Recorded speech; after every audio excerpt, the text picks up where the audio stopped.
আগেই জ্বালানি আমদানি করায় রমজানে পাওয়া যাচ্ছে নিরবচ্ছিন্ন বিদ্যুৎ। টেকসই সমাধানে দীর্ঘ পরিকল্পনার তাগিদ।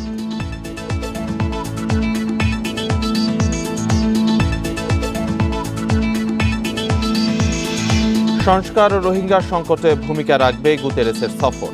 সমাধান করতে হবে বাংলাদেশকেই, বলছেন বিশ্লেষকরা।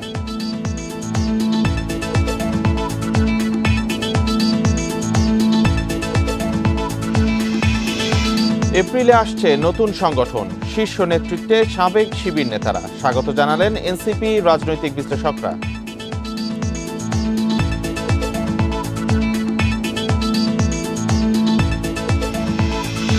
দেশের দীর্ঘতম যমুনা রেল সেতুর উদ্বোধন সকালে।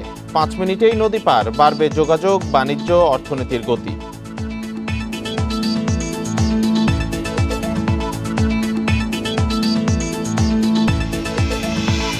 গাইবান্ধার গোবিন্দগঞ্জে 1000 বছরের মন্দির সহ নিদর্শনের সন্ধান। দিনাজপুর ও কুমিল্লার প্রাচীন মন্দিরের সাথে মিল।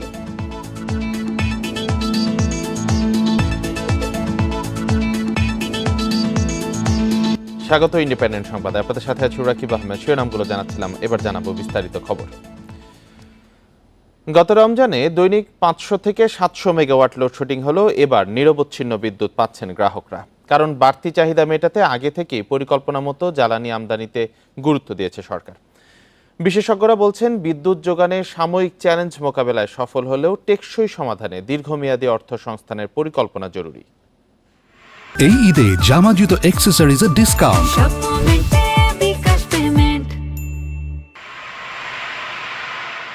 গত বছর মার্চের মাঝামাঝি শুরু হয় রমজান মাস।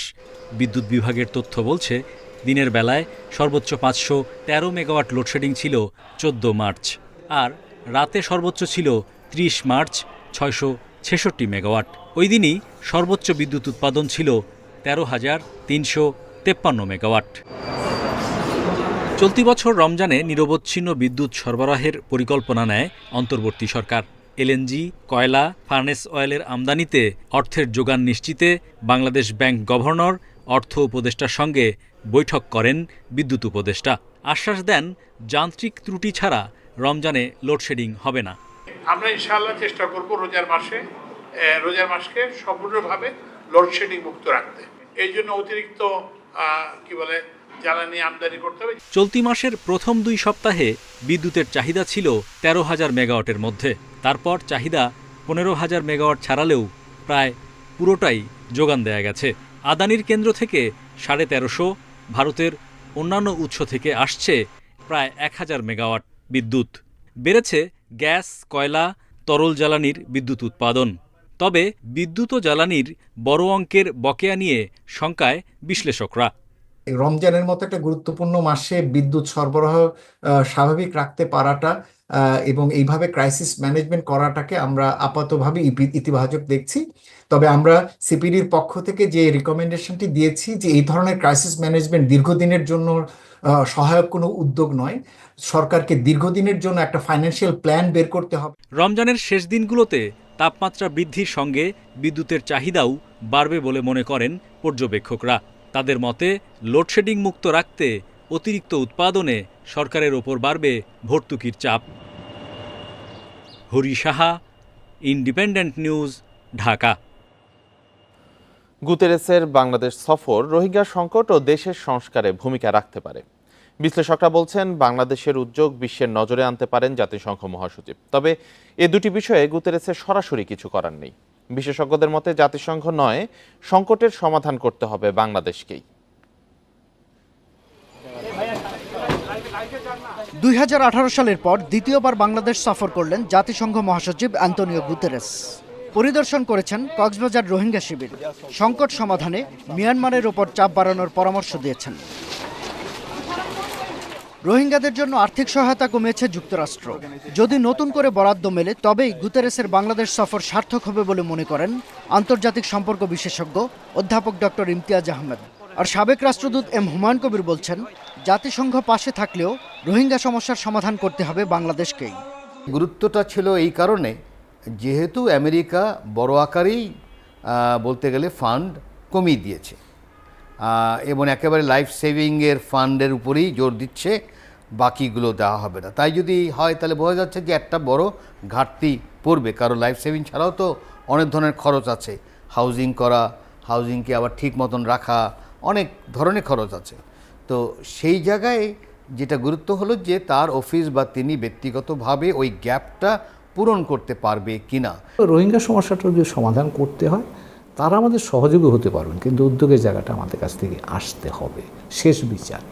তো কাজে সেই জায়গাতেও আমি কিছু সম্ভাবনা দেখছি এবং সেটা বাস্তবায়িত হবে কতটা সেটা নির্ভর করে অনেক ফ্যাক্টর উপর। অন্যতম ফ্যাক্টর হচ্ছে আমরা কতটা উদ্যোগী এবং সৃজনশীল কূটনীতি করতে আগ্রহী তা। রাজনৈতিক দলগুলোর সঙ্গে বৈঠক করেছেন গুতেরেস। দেশের চলমান সংস্কারে পাশে থাকার আশ্বাস দিয়েছেন তিনি। বিশেষজ্ঞরা বলছেন এক্ষেত্রে জাতিসংঘের কিছু করার সুযোগ নেই। আমাদের পলিটিক্যাল ব্যাপারেও একেবারেই আমি মনে করি না যে জাতিসংঘ কিছু করতে পারে। এটা একেবারেই সবসময় বলে এসেছি, এটা বাংলাদেশের জনগণের ব্যাপার। এটা আগেও চেষ্টা করা হয়েছিল জাতিসংঘকে নিয়ে কিছু করা। সব মিলে জাতিসংঘ উপরে না ভরসা করে বরং ভরসা করতে হবে বাংলাদেশের জনগণের উপর। মহাসচিবের সফরের মধ্য দিয়ে সম্ভাবনা অনেকগুলো তৈরি হয়েছে, কিন্তু সেগুলো কাজে লাগাতে হবে আমাদেরকে। কারণ এই যে সংস্কার বলছি, উত্তরণ বলছি গণতন্ত্রে, সেটা আমাদের কাজ, জাতিসংঘের মহাসচিবের কাজ না, কিন্তু আমরা করব, তারা আমাদেরকে সহায়তা করতে পারে। রোহিঙ্গা বা সংস্কার ইস্যুতে জাতিসংঘ মহাসচিবের বাংলাদেশ সফর বিশ্বের নজরে আসতে পারে বলে মনে করেন বিশেষজ্ঞরা। শাহাদাত স্বপন, ইন্ডিপেন্ডেন্ট নিউজ, ঢাকা। ঢাকায় এলেন প্রভাবশালী মার্কিন সিনেটর গ্যারি চার্লস পিটার্স। একদিনের ঝটিকা সফরে সোমবার বিকেলে তিনি ঢাকায় পৌঁছান বলে নিশ্চিত করেছে পররাষ্ট্র মন্ত্রণালয়। যুক্তরাষ্ট্রের অস্ত্র ক্রয় বিষয়ক সংসদীয় কমিটির চেয়ারম্যান প্রভাবশালী সিনেটর গ্যারি চার্লস সেনাবাহিনী, বিমান বাহিনী ও নৌবাহিনীর প্রধানের সাথে আলাদা বৈঠক করবেন। এসব বৈঠকে দুই দেশের নিরাপত্তা সহযোগিতা নিয়ে আলোচনা হতে পারে। এছাড়া আলোচনায় তিন বাহিনীর জন্য মার্কিন নিরাপত্তা সরঞ্জাম বিক্রির প্রস্তাবও উঠতে পারে বলে জানা গেছে। পররাষ্ট্র উপদেষ্টা তৌহিদ হোসেনের সাথে সৌজন্য সাক্ষাৎ করবেন গ্যারি চার্লস পিটার্স। যুক্তরাষ্ট্রের ডেমোক্রেটিক পার্টির সিনেটর হলেও দেশটির গুরুত্বপূর্ণ দায়িত্বে রয়েছেন তিনি।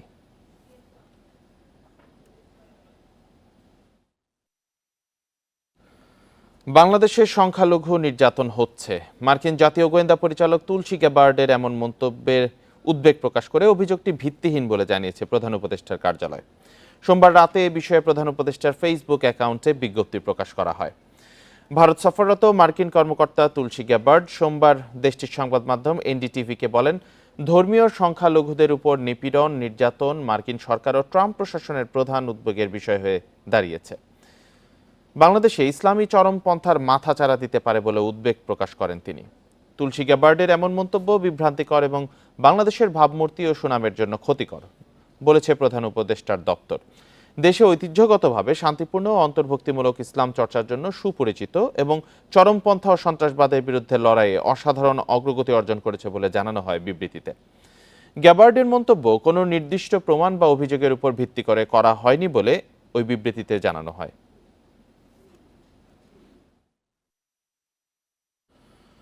জুলাই গণ অভ্যুত্থানের আকাঙ্ক্ষা বাস্তবায়নে আগামী মাসে আত্মপ্রকাশ হচ্ছে নতুন প্ল্যাটফর্ম। এটি আপাতত প্রেসার গ্রুপ হিসেবে কাজ করলেও ভবিষ্যতে গঠন করতে পারে রাজনৈতিক দল। সংগঠনটির শীর্ষ নেতৃত্বে সাবেক শিবির নেতারা থাকলেও এতে ফ্যাসিবাদ বিরোধী আন্দোলনে অংশ নেওয়া সকল মতাদর্শের মানুষের অংশগ্রহণ থাকবে বলছেন উদ্যোক্তারা। একে স্বাগত জানাচ্ছে এনসিপি ও রাজনৈতিক বিশ্লেষকরা। জুলাই অভ্যুত্থান পরবর্তী সময়ে দেশের রাজনীতিতে যুক্ত হয়েছে বিভিন্ন দল ও সংগঠন। অভ্যুত্থানে নেতৃত্বদানকারীদের সমন্বয়ে ২৮ ফেব্রুয়ারি আত্মপ্রকাশ হয় জাতীয় নাগরিক পার্টির। এর এক মাস না যেতেই জুলাই অভ্যুত্থানের রাজনৈতিক ও সামাজিক শক্তির সমন্বয়ে আসছে নতুন প্ল্যাটফর্মের ঘোষণা। দলের নেতৃত্বে থাকছেন অভ্যুত্থানে অংশ নেয়া সাবেক দুই শিবির নেতা আলী আহসান জুনায়েদ ও রাফেজ সালমান রিফাত, যাদের এনসিপিতে যোগ দেওয়ার কথা ছিল। তারা বলছেন, জুলাইয়ের আকাঙ্ক্ষা বাস্তবায়নে যথাযথ গুরুত্ব দিচ্ছে না রাজনৈতিক দলগুলো। অভ্যুত্থানের উদ্দেশ্যকে অগ্রাধিকার দিয়ে রাজনৈতিক প্রেসার গ্রুপ হিসেবে কাজ করবে দলটি। যারা এনসিপিতে আছেন আমরা কিন্তু সহযোদ্ধা, একসাথেই লড়াই করেছে। আমাদের মধ্যে মতভিন্নতা থাকতে পারে, কিন্তু আমাদের মুখ দেখা দেখি বন্ধ, কথা বন্ধ, এরকম কিছু নেই। জুলাই কিন্তু এককভাবে কোনো দলের না, কোনো ডান বা কোনো বাম এরকম না, বরং জুলাই সবার। সেই ধারণাটাকে আমরা আপহোল্ড করতে চাই এবং সবার মধ্যে সেই ওনারশিপটা যে আছে এইটাকে নিয়ে আমরা কাজ করতে চাই। সামাজিক সংগঠন হিসেবে আত্মপ্রকাশ এপ্রিলের শেষ দিকে। ভবিষ্যতে রাজনীতির সম্ভাবনার কথা জানালেও আসন্ন নির্বাচনের পরিকল্পনা নেই তাদের। এদিকে নতুন শক্তিকে শুভকামনা জানাচ্ছে এনসিপি। আমরা সবাইকে স্বাগত জানাই, কারণ আমরা তো এমন সমাজে দেখতে চাই যে একটা গণতান্ত্রিক সমাজ, এখানে বহুমত বহু পথ থাকবে, ভিন্নমত থাকবে, প্রত্যেকে তার লক্ষ্য উদ্দেশ্য ইশতেহার জনগণের সামনে উপস্থাপন করবে। জনগণ সিদ্ধান্ত নেবে কাকে গ্রহণ করবে, কাকে গ্রহণ করবে না। প্রাথমিকভাবে প্ল্যাটফর্মটির লক্ষ্যকে ইতিবাচকভাবেই দেখছেন বিশ্লেষকরা। জুলাই গণহত্যার যার সাথে জড়িত তাদের বিচার করতে হবে, আওয়ামী লীগকে নিষিদ্ধ ঘোষণা করতে হবে, দুর্নীতিমুক্ত সামাজিক রাজনৈতিক প্রতিষ্ঠান তারা করবে, কাঠামো করবে। তারপরে যে ইসলামোফোবিয়ার যে বিষয়গুলো, ইসলামোফোবিয়া মুক্ত একটা সমাজ তারা বিনির্মাণ করতে চায়, তাদের এই বিষয়গুলো আমার কাছে ভালো লেগেছে যে এই বিষয়গুলো তারা ক্লিয়ার করেছে। হ্যাঁ, তো এখন সামনে আসলে এটা পলিটিক্যাল পার্টির দিকে যদি তারা ধাবিত হয়, তখন একটা অন্য রূপ দেখতে পাবো আমরা। তবে রাজনীতির মাঠে নামলে এনসিপি ও নতুন দলের সম্পর্ক কেমন হয় তা দেখার অপেক্ষা।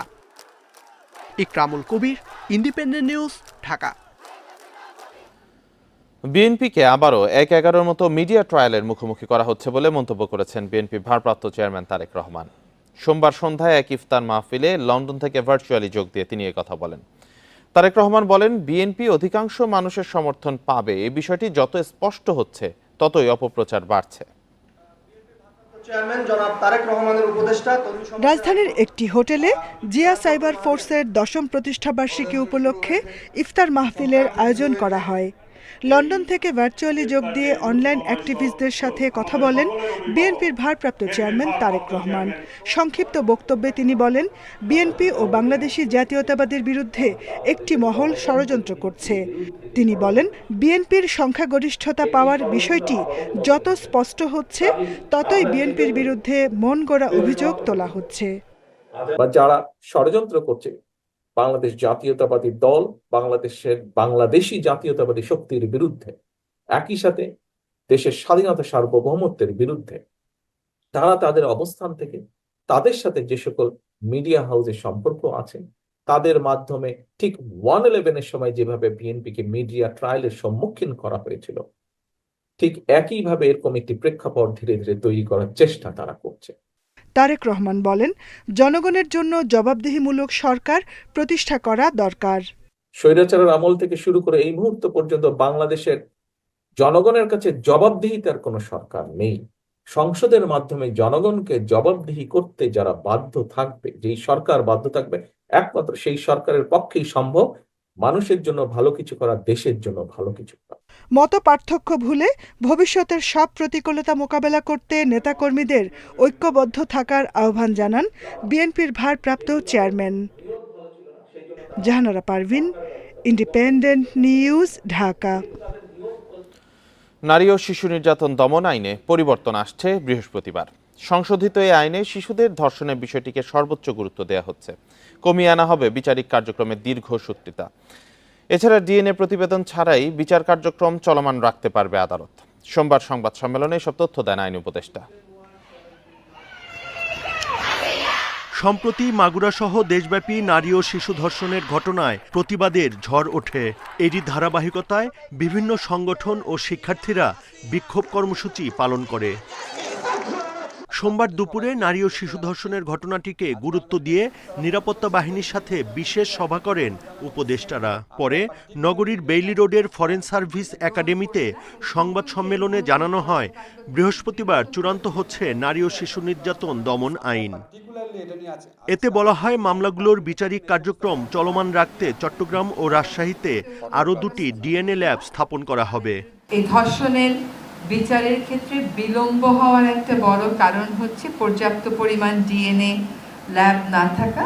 এই মুহূর্তে একটি মাত্র আছে। আজকে সিদ্ধান্ত হয়েছে যে আমরা চট্টগ্রামে এবং রাজশাহীতে দ্রুততার সাথে আরও 2টা ডিএনএ ল্যাব স্থাপন করব। আইন উপদেষ্টা বলেন, শিশু ধর্ষণের ঘটনায় বিশেষ ট্রাইব্যুনালের বিধান রেখে বিচার ও তদন্তের সময় কমানো হচ্ছে।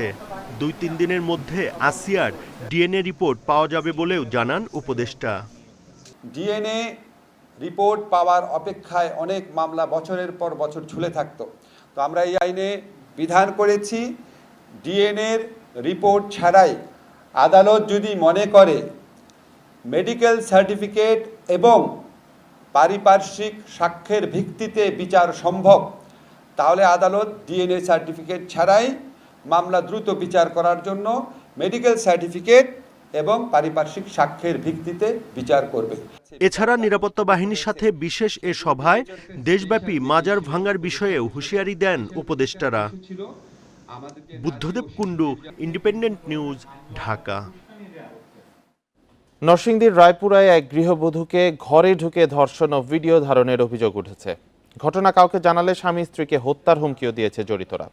রবিবার রাত ৯টার দিকে রায়পুরার রহিমাবাদ এলাকায় এ ঘটনা ঘটে। পুলিশ জানায় একই এলাকার রাকিব মিয়া ঘরে ঢুকে ওই নারীকে ধর্ষণ করেন। এ সময় রাকিবের দুই সহযোগী মোবাইলে ভিডিও ধারণ করেন। পরে ভুক্তভোগীর স্বর্ণালংকার ছিনিয়ে নেন অভিযুক্তরা। এ ঘটনা জানাজানি হলে স্বামী স্ত্রীকে হত্যার হুমকি দেওয়া হয়।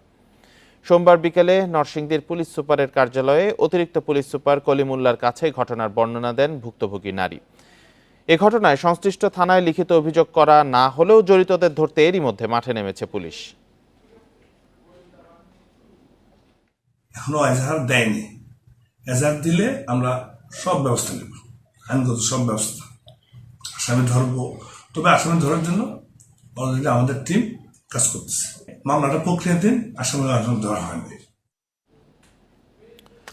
বরগুনায় মেয়েকে ধর্ষণ ও বাবা খুনের ঘটনায় জড়িতদের দ্রুত গ্রেপ্তার ও শাস্তির দাবি জানিয়েছেন বিএনপি এবং জামাত ইসলামীর নেতারা। ভুক্তভোগী পরিবারের সঙ্গে দেখা করে এ দাবি জানান তারা। সোমবার সকালে নির্যাতিত শিশু ও নিহত মন্টু দাসের বাড়িতে যান জামাত ইসলামের আমির ডাক্তার শফিকুর রহমান।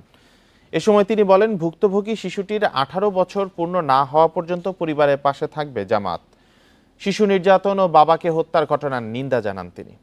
এর আগে ভুক্তভোগীর বাড়ি পরিদর্শন করেন বিএনপির কেন্দ্রীয় কমিটির ভাইস চেয়ারম্যান নুরুল ইসলাম মনি। কথা বলেন মন্টু দাসের স্ত্রীর সাথে। ঘটনায় জড়িতদের দ্রুত আইনের আওতায় আনার দাবি জানান তিনি। গত 5 মার্চ বরগুনা সদরে 7ম শ্রেণীর স্কুল ছাত্রীকে ধর্ষণের ঘটনা ঘটে। পরদিন মামলা করেন ভুক্তভোগীর বাবা। এ ঘটনার 6 দিন পর বাড়ির পেছন থেকে মামলার বাদী স্কুল ছাত্রীর বাবার মরদেহ উদ্ধার করে পুলিশ।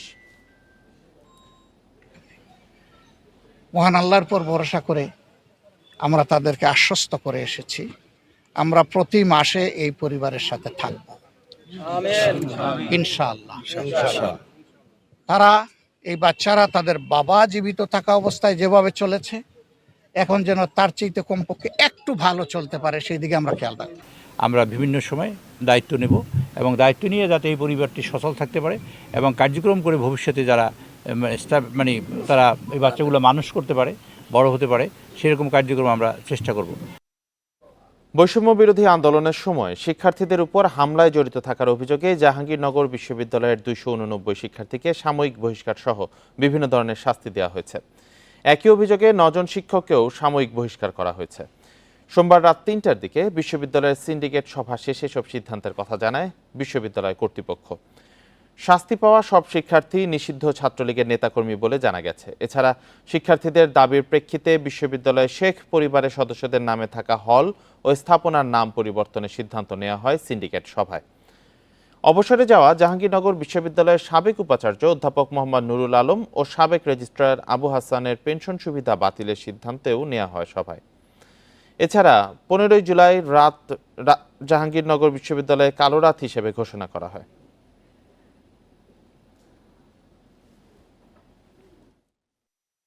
রানিং স্টুডেন্ট ছিল, তাদের ক্ষেত্রে নিয়ম অনুযায়ী তাদের অপরাধ বিবেচনায় নিয়ে সাময়িক বহিষ্কার করা হয়েছে এবং যারা প্রাক্তন ছাত্র নয়, তাহলে তাদের ক্ষেত্রে ফলাফল স্থগিত হয়েছে।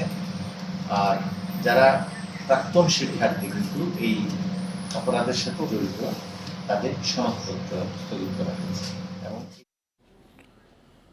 জুলাইয়ে ছাত্র জনতার আন্দোলনে হামলায় জড়িত থাকার অভিযোগে চট্টগ্রাম প্রকৌশল ও প্রযুক্তি বিশ্ববিদ্যালয়ের 19 শিক্ষার্থীকে বহিষ্কার করেছে কর্তৃপক্ষ।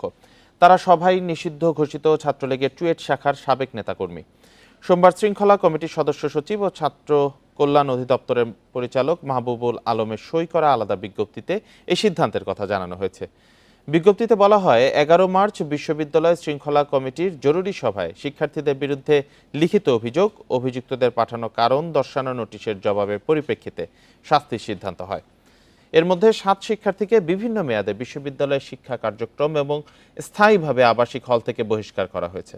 এছাড়া 12 জনকে শুধু আবাসিক হল থেকে সাময়িক বহিষ্কার করা হয়েছে।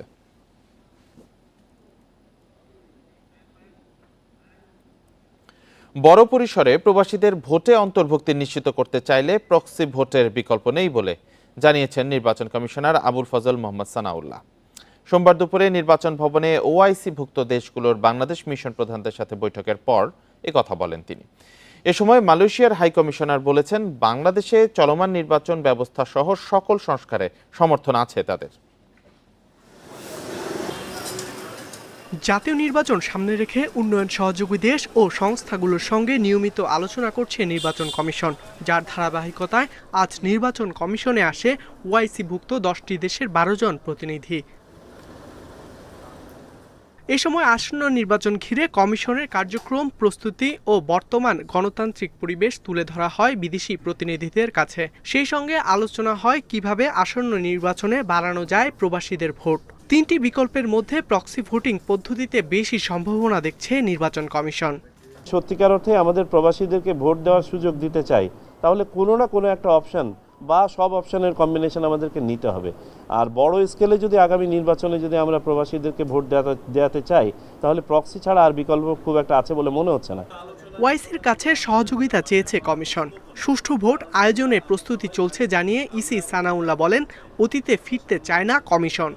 আমাদের ক্যাপাসিটি বিল্ডিংয়ে, আমাদের ইন্টারন্যাশনাল এক্সচেঞ্জ প্রোগ্রামে, এক্সপিরিয়েন্স শেয়ারিংয়ে ইত্যাদিতে ওনাদের সহযোগিতা আমরা চেয়েছি।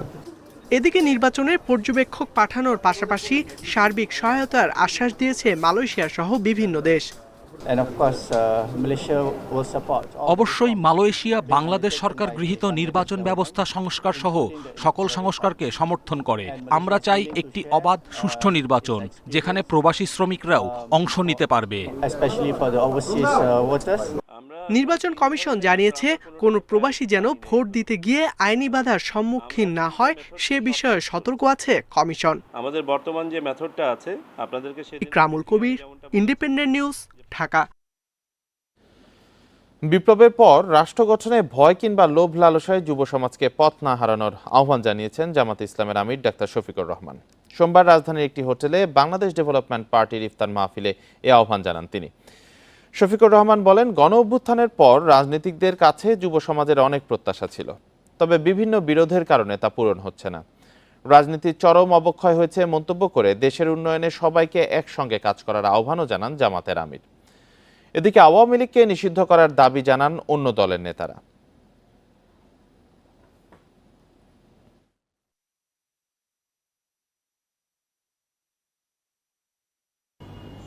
আমি ভুল করলেও বলে স্যার আসানো, আমি শুদ্ধ করলেও বলে স্যার অসম্ভব কাজ আপনি সাধন করেছেন।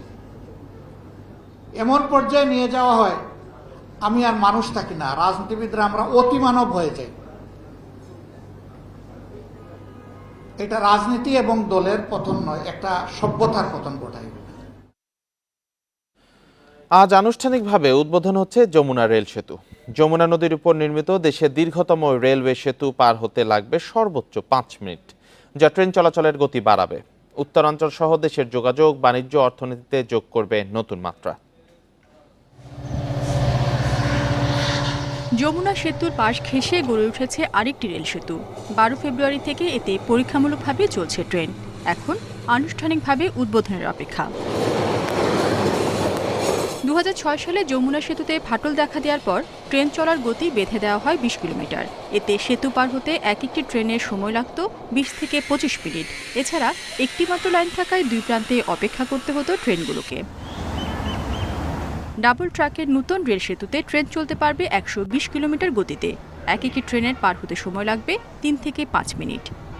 উত্তরাঞ্চলে যে কৃষিজাত পণ্য যেগুলো আছে সেগুলো আমরা রেলপথ পরিবহন করতে পারবো। একই সঙ্গে পার্শ্ববর্তী প্রতিবেশী দেশ থেকে মালামাল আমরা ওরা আমদানি করি, সেই আমদানি মালামাল আমরা পশ্চিমাঞ্চল থেকে পূর্বাঞ্চল পর্যন্ত পরিবহন করতে পারবো। সেই পার্সপেক্টিভে এই বাংলাদেশ অর্থনৈতিক কর্মকাণ্ডে এই সেতু বিরাট একটু ভূমিকা রাখবে। সেতুতে ডাবল ট্র্যাক থাকলেও দুই প্রান্তে সিঙ্গেল ট্র্যাকের কারণে অত্যাধুনিক এই সেতুর সুফল এখনই পুরোপুরি পাওয়া যাচ্ছে না।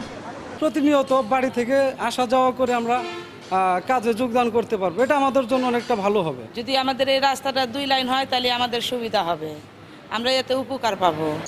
যমুনা রেল সেতুর পুরো সুবিধা নিশ্চিতে কাজ চলছে বলে জানিয়েছেন রেলওয়ের মহাপরিচালক। প্রকল্প নেওয়া হয়েছিল জয়দেবপুর থেকে সিদ্ধি ডাবল লাইন, এটা চাইনিজ অর্থায়নে, এটা প্রজেক্টটা চাইনিজরা এটা তাদের এই প্রজেক্টটা তারা ফান্ড উইথড্র করে নেয়, প্রত্যাহার করে নেয়। আমরা এখন নতুন অর্থায়নের আমরা খোঁজ করছি। যমুনা রেল সেতু হয়ে চলা ট্রেনের আসন ভেদে ভাড়া বাড়বে ৪৫ থেকে ১৬০ টাকা পর্যন্ত। কার্যকর হবে ১৯ মার্চ থেকে। Independent news. ঈদে অতিরিক্ত যাত্রীর জন্য পূর্বাঞ্চল রেলের ৯০টি কোচ মেরামত করা হচ্ছে চট্টগ্রামের কারখানায়। তবে এবার 2টি রুটে স্পেশাল ট্রেন বাতিল করা হয়েছে। রেল কর্তৃপক্ষের দাবি চাহিদা কম থাকা আর ইঞ্জিন, কোচ ও জনবল কম থাকাই এর কারণ। তবে এ দাবির বিপক্ষে অবস্থান নিয়ে সচেতন নাগরিকরা বলছেন সড়কে নিরাপত্তা ঘাটতিতে চাপ বাড়বে রেলের উপর। চট্টগ্রামের পাহাড়তলী রেলওয়ে কারখানার সব কর্মীরই এখন ব্যস্ততা বেশি। ঈদযাত্রা শুরুর আগে ঠিক করতে হবে ট্রেনের কোচ। এবার অতিরিক্ত যাত্রীর জন্য পুরনো এবং দুর্ঘটনায় ক্ষতিগ্রস্ত ৯০টি কোচ মেরামতের উদ্যোগ পূর্বাঞ্চল রেলের। এর মধ্যে 7টির কাজ শেষ। কোচ মেরামতের তোড়জোড় চললেও গেলবারের চেয়ে 2 জোড়া স্পেশাল ট্রেন কমেছে এবার। এর একটি চট্টগ্রাম চাঁদপুর এবং অন্যটি চট্টগ্রাম ময়মনসিংহ রুটের। রেল কর্মকর্তারা বলছেন যাত্রীর চাহিদা কমে যাওয়া এবং জনবল, ইঞ্জিন ও কোচ সংকটই এই সিদ্ধান্তের কারণ। এদিকে চট্টগ্রাম কক্সবাজার রুটে গেল বছরে স্পেশাল ট্রেনটি এখন নিয়মিত চলছে। 20 তারিখ থেকে 24 তারিখের মধ্যে সবগুলো গাড়ি আমাদের পরিবহন বিভাগে যাত্রী পরিষেবার জন্য সংযুক্ত হবে বলে আমরা আশা করছি। যদি আমাদের লোকবল স্বল্পতা আছে, আমাদের উপর একটা চাপ। তদুপরিও ঈদে মানুষ যাতে স্বাচ্ছন্দ্যে পরিবহন সেবাটা, রেল পরিবহন সেবা পায়, সেই লক্ষ্যে আমরা সবাই একসাথে কাজ করে যাচ্ছি। রেলপথে যাত্রী কমেছে এমন দাবি মানতে নারাজ সচেতন নাগরিকরা। বরং এবছর সড়ক পথে নিরাপত্তা ঘাটতির কারণে রেলে মানুষের আগ্রহ আরও বাড়বে বলেই মনে করছেন তারা। যতজন টিকিট পায় তার থেকে 10-15 গুণ মানুষ টিকিট পায় না। তো এখানে কি চাহিদা নেই এটা প্রমাণ করে? চাহিদা নেই এটা প্রমাণিত না, প্রমাণিত তো চাহিদা আছে। রেলওয়ে এই জায়গায় তার যোগ্যতার ঘাটতি প্রমাণ করেছে। বিভিন্ন রুটে স্পেশাল ট্রেনের পাশাপাশি নিয়মিত ট্রেনগুলোর সাপ্তাহিক বন্ধ বাতিল করা হয়েছে ঈদকে ঘিরে। অনুপম শীল, ইন্ডিপেন্ডেন্ট নিউজ, চট্টগ্রাম। সাশ্রয়ী দামে পছন্দের পোশাক কিনতে রাজধানীর আজিজ সুপার মার্কেটে ক্রেতাদের ভিড়। তাদের চাহিদার কথা ভেবে এবার সালোয়ার কামিজ ও পাঞ্জাবি ডিজাইন ও কাপড়ে বৈচিত্র্য এনেছে বিভিন্ন ব্র্যান্ড। এখন পর্যন্ত বেচা কেনা ভালোই বলে জানিয়েছেন বিক্রেতারা। রমজানের শেষ সপ্তাহে বিক্রি আরও বাড়ার আশায় ব্যবসায়ীরা। নান্দনিক ডিজাইনের দেশীয় পোশাকের জন্য জনপ্রিয় আজিজ সুপার মার্কেট। বড় কয়েকটি ব্র্যান্ডের পাশাপাশি সেখানে রয়েছে ছোট বড় অসংখ্য পোশাকের দোকান, যা সারা বছরই আকর্ষণ করে ক্রেতাদের। ঈদ সহ বিভিন্ন উৎসবে এই মার্কেটে আলাদা আয়োজন থাকে। এবার ঈদ পোশাকে দেখা গেছে উজ্জ্বল রঙের ব্যবহার। বসন্তের জন্য পোশাকে প্রাধান্য পেয়েছে ফুলেল মোটিফ। একই সাথে পোশাকে রয়েছে জরি, চুমকির ব্যবহার। সুতিতেও অনেকে কমফোর্টেবল ফিল করে, সেই জন্য আর কি হালকা চমকির কাজ, তারপর আপনার জরি সুতার এমব্রয়ডারি এগুলো করার ট্রাই করেছি। বেশ রিজনেবল প্রাইজিংয়ে, এবং ওদের কালেকশন সবসময় একটু বরাবরই একটু ডিফারেন্ট রকমের হয়। দেশীয় কালেকশনের ক্ষেত্রে আমার মনে হয় যে আগের চেয়ে একটু ভালো। অনেক আগে থেকেই আজিজের পোশাকে, বিশেষ করে ওড়নায় ক্যালিগ্রাফির ব্যবহার জনপ্রিয়। এবার ঈদে অন্যান্য নকশা দেয়া পোশাকও চলছে বেশ। বাজেটের মধ্যেই মিলছে পরিবারের সবার পছন্দের পোশাক। আমি নিয়েছি হচ্ছে একটা সবুজ কালারের আর একটা ডার্ক পিঙ্ক শেডের ভিতর। আমার এরকম ড্রেসে ভালো লাগে। এবছর ট্রেন্ডিংয়ে আছে পকেট ডিজাইনটা, সামনে পকেট করা, ওইটা আছে। মোটিভ বেস যারা কাজ করে থাকে তারা কিন্তু চিন্তা করেই থাকে যে আসলে কাস্টমারকে কি ইনোভেটিভ কিছু দেওয়া যায় কিনা। ছেলেদের জন্য সাশ্রয়ী দামে পাঞ্জাবি নিয়ে এসেছে বিভিন্ন দোকান, দামও নাগালের মধ্যেই। এবার হচ্ছে চেইন বাটন যেটা আসছে, বাটনের জায়গায় চেইনের সিস্টেম যেটা আসছে, ওইটা একটু মার্কেট পাচ্ছে। এখানে সাশ্রয়ী দামে কেনার মতো যারা চায় কিনতে, সেখানে মোটামুটি ওই বাজেটের মধ্যে তারা আসলে এখন পাঞ্জাবি, টি শার্ট এই জিনিসগুলো ক্রয় করতে পারে। ছোট ও বড়দের জন্য সালোয়ার কামিজ ছাড়াও skirt tops, shirt trouser, half shirt সহ প্রায় সব পোশাকই পাওয়া যায়। সুতি কাপড়ের প্রাধান্য থাকলেও রয়েছে সিল্ক সহ অন্যান্য কাপড়ের বিশাল সংগ্রহ। সুলতানা জাহান মিতু, ইন্ডিপেন্ডেন্ট নিউজ, ঢাকা। ঈদকে সামনে রেখে জমে উঠেছে রাজশাহীর ঈদের বাজার। বড় বড় বিপণী বিতান থেকে শুরু করে ফুটপাত সবখানে ক্রেতা বিক্রেতার ভিড়। ঈদ বাজারে বাড়তি গুরুত্ব পাচ্ছে নিরাপত্তার বিষয়টি। এরই মধ্যে মাঠে নামানো হয়েছে পুলিশের বাড়তি সদস্য। রমজানের ঈদ ঘিরে রাজশাহীর ব্যবসায়ীদের প্রস্তুতি ছিল আগে থেকেই। এরই মধ্যে ক্রেতা সমাগমে জমজমাট বিপণী বিতানগুলো। দরদাম করে পছন্দের পণ্য কিনতে ব্যস্ত ক্রেতারা। বড়দের এবং বাচ্চাদের সকল ধরনের কালেকশন মোটামুটি ভালো, এবং আমি আবার ছেলের জন্য একটা ড্রেস নিলাম আর কি। ছেলেদের প্যান্ট শার্ট, বাচ্চাদের গেঞ্জি প্যান্ট, বা 10 থেকে 12 বছর মেয়েদের হলো ফ্রকটা বেশি চলছে। পরিবর্তিত পরিস্থিতি বিবেচনায় ঈদবাজারে নিরাপত্তার বিষয়ে বাড়তি গুরুত্ব দিচ্ছেন ব্যবসায়ীরা। আমাদের নিজস্ব কিছু নিরাপত্তা কর্মী নিয়োগ দিয়েছি আমরা এই ঈদ উপলক্ষে। তো রাজশাহীতে আইন শৃঙ্খলা পরিস্থিতি আগে থেকেই ভালো, তো আমরা আশা করছি যে না, এমন খারাপ কিছু হবে না। আমরা নিজেরাও সতর্ক আছি, পুলিশও আমাদেরকে যথেষ্ট সহযোগিতা করছে। পুলিশ বলছে রমজানের শুরু থেকেই নিরাপত্তা কাঠামো নতুন করে সাজিয়েছে তারা। অন্য সময়ের তুলনায় মাঠে পুলিশের সংখ্যাও বাড়ানো হয়েছে। এখানে পুলিশের সাথে আমাদের আরও যৌথ বাহিনী কাজ করতেছে। যে কোনো ইনসিডেন্ট হলে, কিছু হলে র্যাব আসছে, আমাদের সেনাবাহিনী, ওনারা আসতেছে, ওনাদের পেট্রোল থাকে, আমরা জয়েন্ট পেট্রোল করি, আবার ওনারা ইন্ডিভিজুয়ালি পেট্রোল হয়। ঈদ ঘনিয়ে আসার সাথে সাথে রাজশাহীর ঈদবাজারে বাড়বে বেচাকেনা। সেই সাথে আশানুরূপ ব্যবসার আশা করছেন ব্যবসায়ীরা। Ahsan Habib, Apu, independent news, Rajshahi. অবৈধ ইটভাটা বন্ধের পদক্ষেপ হাইকোর্টকে জানালেন 5 বিভাগীয় কমিশনার ও পরিবেশ অধিদপ্তরের মহাপরিচালক। সোমবার বিচারপতি ফারাহ মাহবুব ও বিচারপতি দেবাশিস রায়চৌধুরীর বেঞ্চে বিষয়ে প্রতিবেদন দাখিল করেন তারা। তবে হাইকোর্টের নির্দেশ অনুযায়ী তারা ঠিকমতো কাজ করেননি বলে আদালতকে জানান রিটকারী সংগঠনের আইনজীবী মঞ্জিল মোর্শেদ। এ সময় আদালতে উপস্থিত ছিলেন রাজশাহী, বরিশাল, রংপুর, ময়মনসিংহ ও সিলেটের বিভাগীয় কমিশনার এবং পরিবেশ অধিদপ্তরের মহাপরিচালক। আইনজীবী বলেন, কোনো কোনো ইটভাটার বিরুদ্ধে ব্যবস্থা গ্রহণ করলেও সেগুলো পরে আবার চালু হয়েছে। এ সময় সরকারি 6 কর্মকর্তাকে সুষ্ঠুভাবে আইন বাস্তবায়নের নির্দেশ দেন হাইকোর্ট।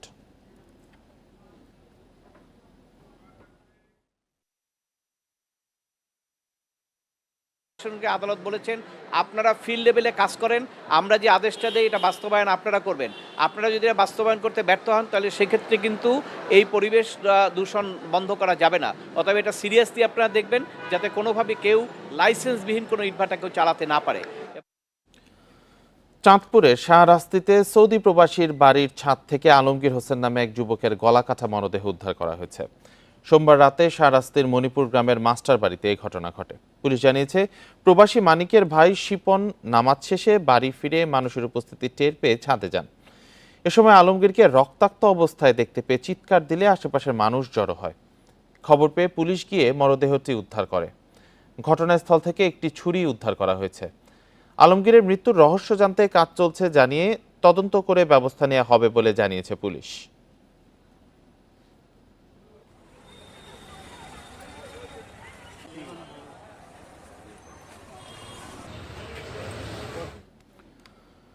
কক্সবাজার শহরে ইজি বাইক চালক মুজিবুর রহমানকে হত্যার ঘটনায় জড়িত 3 সহোদর সহ 4 জনকে গ্রেপ্তার করেছে র্যাব। সোমবার বিকেলে সংবাদ সম্মেলনে তথ্য জানান lieutenant colonel Mohammad Kamrul Islam. RAB জানিয়েছে, রবিবার রাতে কক্সবাজার ও টেকনাফে অভিযান চালিয়ে ঘটনার সাথে জড়িত 3 সহোদর সহ 4 জনকে গ্রেপ্তার করা হয়। এ সময় তাদের কাছ থেকে হত্যাকাণ্ডে ব্যবহৃত আগ্নেয়াস্ত্র, গুলি, ছুরিসহ ধারালো অস্ত্র উদ্ধার করা হয়। গ্রেপ্তারকৃত সবাই ইজি বাইক চালক এবং সংঘবদ্ধ অপরাধী চক্রের সদস্য। তাদের বিরুদ্ধে কক্সবাজার সদর থানায় একাধিক মামলা রয়েছে। রবিবার সন্ধ্যায় শহরের বউবাজার এলাকায় পূর্বশত্রুতার জেরে মুজিবুর রহমানকে ছুরিকাঘাত করে হত্যা করা হয়।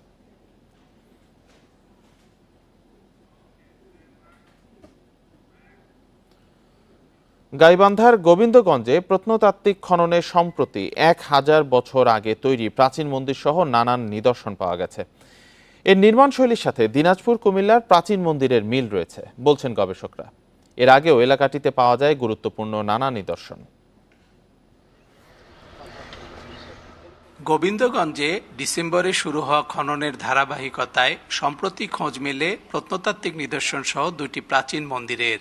নানা আকারের 5 থেকে 7 সেন্টিমিটার পুরু ইটের তৈরি অবকাঠামোর গাঁথনিতে কালো পাথর আর গুপ্ত আমলের ইট সহ ব্যবহার হয়েছে নানা নির্মাণ উপকরণ।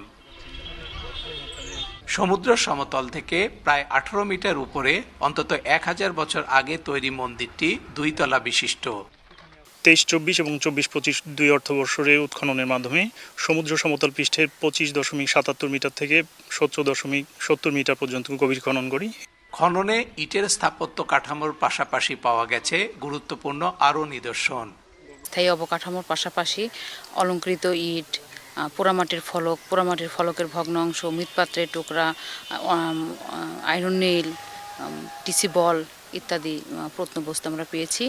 আমাদের খনন আপাতত শেষ এবছর। এ মন্দিরের নির্মাণ শৈলীর সাথে দিনাজপুর ও কুমিল্লায় পাওয়া কয়েকটি প্রাচীন মন্দিরের মিল রয়েছে বলছেন গবেষকরা।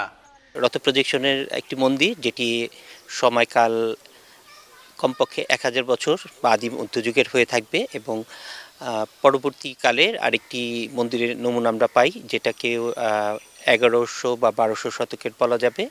আর এর পরবর্তীকালের আরও কিছু স্থাপনাও আমরা উপরে পেয়েছি। প্রত্নতত্ত্ব অধিদপ্তরের 10 সদস্যের একটি দল গত 4 ডিসেম্বর থেকে এবছর 3 মার্চ পর্যন্ত এই খনন কাজ সম্পূর্ণ করে। Hasibur Rahman, independent news, Gobindaganj, Gaibandha. লক্ষ্যমাত্রার চেয়ে এবার বেশি জমিতে পেঁয়াজ বীজের চাষ হয়েছে ফরিদপুরে। আবহাওয়া অনুকূলে থাকায় ভালো ফলনের আশাও করছেন চাষিরা। এলাকা থেকে 500 কোটি টাকার বীজ উৎপাদনের আশা কৃষি কর্মকর্তাদের। দূর থেকে দেখে মনে হতে পারে যেন সাদা ফুলের বিশাল চাদর থকে থকে সাজানো, কিন্তু না, এটি কৃষকের যত্নের ফসল পেঁয়াজ বীজের ফুলের জমি। ফরিদপুরে বিস্তীর্ণ জমিতে এখন চোখে পড়বে এমন পেঁয়াজ বীজের শোভা। এবার মৌমাছি কম থাকায় ফুলে হাতের ছোঁয়ায় পরাগায়ন করছে চাষিরা। এজন্য সকাল থেকে সন্ধ্যা পর্যন্ত মাঠেই সময় কাটছে কৃষক কৃষাণীর। এখন পরাগায়নের কাজ চলতেছে। আবহাওয়া যদি ভালো থাকে ইনশাল্লাহ আমরা পেঁয়াজের বীজটা সুস্থভাবে হারভেস্ট করতে পারবো। পরাগায়নটা করলে পারে পুরো বীজটা পুষ্ট হয়। পুষ্ট হলে পারে ধরেন বীজটা পুষ্ট হলে গাছটাও পুষ্ট হয়ে উঠবে। আবহাওয়া অনুকূলে থাকায় ভালো ফলনের আশা করছেন তারা। বাড়ি, লালতি, কিং সহ বিভিন্ন জাতের পেঁয়াজ বীজের আবাদ করেছেন তারা। মন প্রতি বীজের দাম 1.5 লাখ টাকা। ফসল ভালো মাঠের, আমাদের আশা করি দাম গতবারও ভালো পাচ্ছি, আরও আশা করি ভালো পাবো। কৃষি অফিসের তথ্য বলছে দেশের চাহিদার অর্ধেক বীজ উৎপাদন হয় এই জেলায়। এবার জেলায় উৎপাদনের লক্ষ্যমাত্রা 964 টন, যার বাজার মূল্য 500 কোটি টাকা। স্থানীয় যে চাহিদা ফরিদপুর জেলায় 280 মেট্রিক টন, বাকি প্রায় 684 মেট্রিক টন বীজ ফরিদপুরের বাইরে বিভিন্ন জেলায় বিপণন হয়ে থাকে। সার ব্যবস্থাপনা, রোগবালাই, পোকামাকড় ব্যবস্থাপনার জন্য তাদেরকে পরামর্শ দেওয়া হয়। কৃষি অফিস জানিয়েছে এবার বীজ চাষের লক্ষ্যমাত্রা ধরা হয়েছিল 1820 হেক্টর জমিতে, আর চাষ হয়েছে 1854 হেক্টর জমিতে। Independent news. পাইকার থেকে খুচরা পর্যায়ে হাত বদলের সাথে সাথে প্রায় দ্বিগুণ হয়ে যাচ্ছে লেবুর দাম। আকার ভেদে প্রতি হালি বিক্রি হচ্ছে 50 থেকে 200 টাকায়। লেবু উৎপাদনে বিখ্যাত মৌলভীবাজারেও পাইকারিতে দাম বাড়ায় বিপাকে ব্যবসায়ীরা। পাশাপাশি শুষ্ক মৌসুমের কারণে ফলন কম হওয়ার সংকট দাবি তাদের। মৌলভীবাজারের উৎপাদিত লেবু দেশের গণ্ডি ছাড়িয়ে বিদেশেও রপ্তানি হয়। তবে এবার শুষ্ক মৌসুমের কারণে ফলন নিয়ে শঙ্কায় লেবু চাষিরা। টিলাগুলোতে লেবুর বাগানের পানির অভাবে বিবর্ণ গাছের পাতা। বাড়তি পরিচর্যার জন্য গুনতে হচ্ছে দ্বিগুণ খরচ। চাষিদের দাবি আশানুরূপ উৎপাদন হচ্ছে না। পানিও দিবার কোনো কদুক নাই, লাইন নাই, গান শুকনা, এখন এই জন্য মাল দিতে পারতেছি না। কেবল লেবু গাছে ফুল আসছে, যেহেতু অপ্রতুল লেবু, স্বাভাবিকভাবে লেবুর দামটা বাড়বে। এর প্রভাব পড়েছে শ্রীমঙ্গলের পাইকারি বাজারেও। আকার বেঁধে প্রতি পিস লেবুর দাম নেওয়া হচ্ছে 5 থেকে 18 টাকা পর্যন্ত। আড়তে লেবুর সরবরাহ কম থাকায় বিপাকে পড়েছেন ঢাকা, নরসিংদী, ময়মনসিংহ, সিলেট সহ দেশের বিভিন্ন এলাকা থেকে আসা পাইকাররা। এখন 3 সাইজ 4 সাইজ মাল হয়, এই তো আমি এটা কিনছি 800 মাল 9000 টাকা দিয়ে। এখন বর্তমানে মনে পিস একবারে বড়টা যেটা এটা 20-22 টাকা পড়ে, আর একবারে ছোট মিডিয়াম যেটা এটা 8 টাকা 10 টাকা 9 টাকা এরকম। খুচরা বাজারে এই লেবুর দাম নেওয়া হচ্ছে প্রায় দ্বিগুণ। স্থান বেঁধে প্রতি হালি লেবু বিক্রি হচ্ছে 50 থেকে 200 টাকায়। পর্যাপ্ত বৃষ্টি না হওয়ায় এবং গাছের রোগবালাইয়ের কারণে উৎপাদনে প্রভাব পড়ার দাবি ব্যবসায়ীদের। লেবুর দামটা অতিরিক্ত অনেক। আগে যে লেবু 30 টাকা আলি কিংবা 20 টাকা আলি কিনা যেত, এটা এখন বর্তমানে 70 টাকা 80 টাকা আলি হয়ে গেছে লেবু। উৎপাদন আমরা এখানে যে দাম, আমি মনে করি বাংলাদেশে অন্যখানে মনে হয় আরো বড় বেশি। বাগান মালিক যারা বড় আছে কিন্তু শেষ দিতে পারছে, হারের ও হেরা আর সার দিতে পারছে, হেরা এখন বর্তমানে লেবু আছে। তাই শুধু এখন তো মনে মনে সব ফেরা 80টা 85টা বাগানি মাল নাই। বর্তমানে বাজারে 12-13-14 টাকা পিস প্যাকেট এভারেজ। এবছর মৌলভীবাজারে 1724 হেক্টর জমিতে লেবুর চাষাবাদ হয়েছে। এর মধ্যে শ্রীমঙ্গলে রয়েছে 1300 হেক্টরের উপরে। Independent news. আর এই ছিল এখনকার সংবাদে। ধন্যবাদ সবাইকে।